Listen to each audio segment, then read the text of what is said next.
Monday morning. I'm standing at the bottom of Regatta Point. I encourage you to take a look at the video today or when the video gets posted, because I'm standing at a beautiful spot overlooking the northwest arm of Halifax Harbor.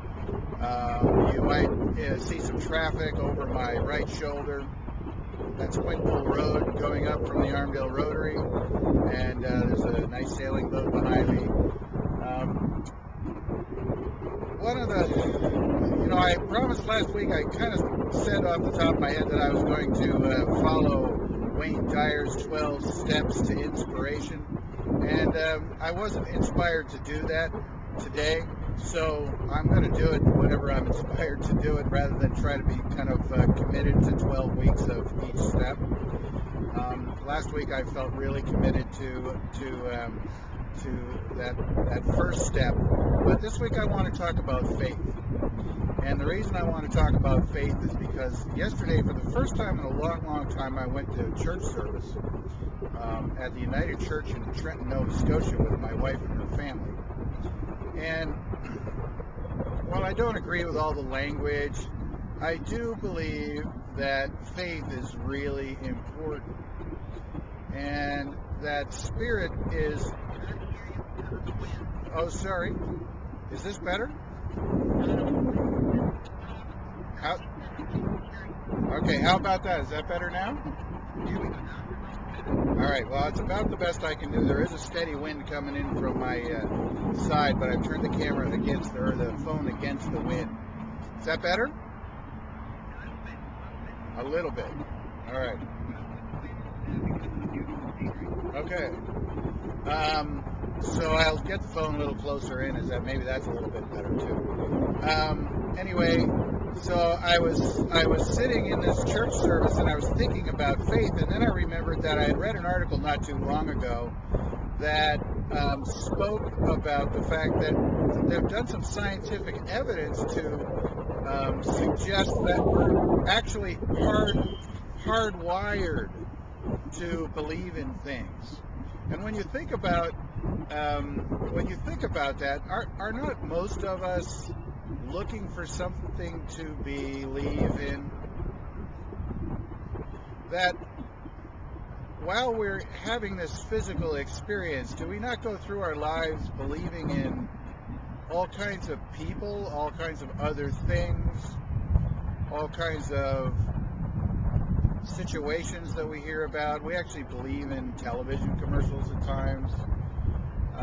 So we kind of are hardwired, perhaps. I think that, scientific evidence feels real to me, that we are hardwired to believe in something.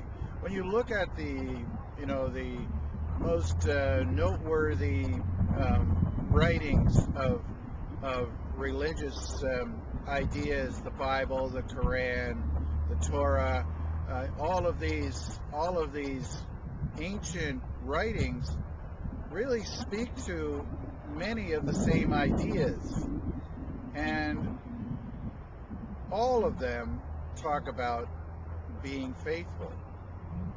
And I think that Wayne Dyer says it really well, that we need to be faithful in order to trust that our spirit will guide us through our lives.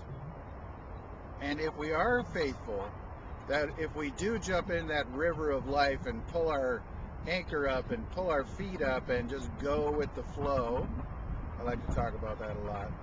We just go with the flow of life, enjoying moment by moment by moment, that our lives will be so much more enriched by the experience. Is it not true that when we're anxious or in stress or upset about something, that we're certainly not connected at that moment to our faith? That when we're in a very quiet setting and following a ritual, like I was doing yesterday in Easter Sunday in church at the United Church in Trenton, that while I didn't agree with all of the language, that I did completely agree with the sense of community that was in the room, that the people were all there finding their own way to love each other. Listen, mean to say that we don't get disconnected really quick after an experience like that. That, you know, people started to gossip instantly after the service.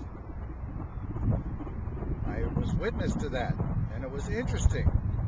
But we all are kind of, that's a natural thing for all of us to do at times, is to judge ourselves and judge others, and to be looking for conversation and feeling uncomfortable with the next person that we walk up to because we're not completely in our spirit. And if we were all completely in our spirit all the time, it would be very freeing and opening and allowing of spirit to flow through all of us. I don't know if any of that makes any sense, but it felt good. It felt good to say it.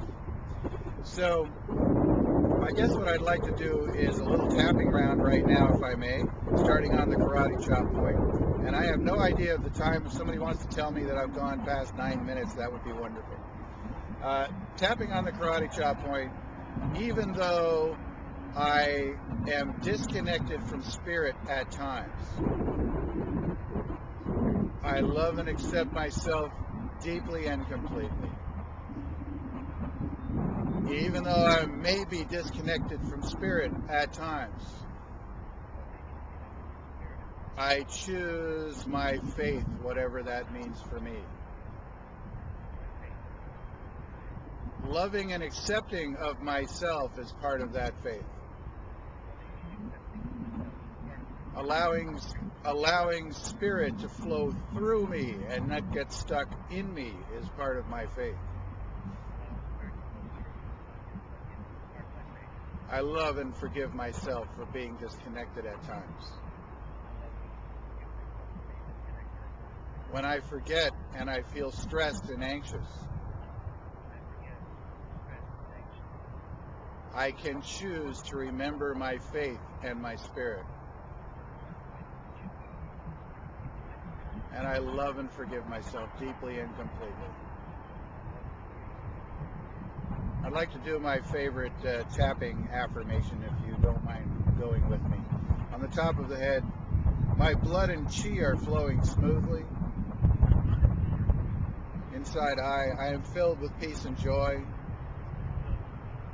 Outside eye, I am free of pain and illness. Under the eye, I am blessed with good fortune. Under the nose, I love you. On the chin, I'm sorry. On the collarbone, please forgive me. Under the arm, thank you.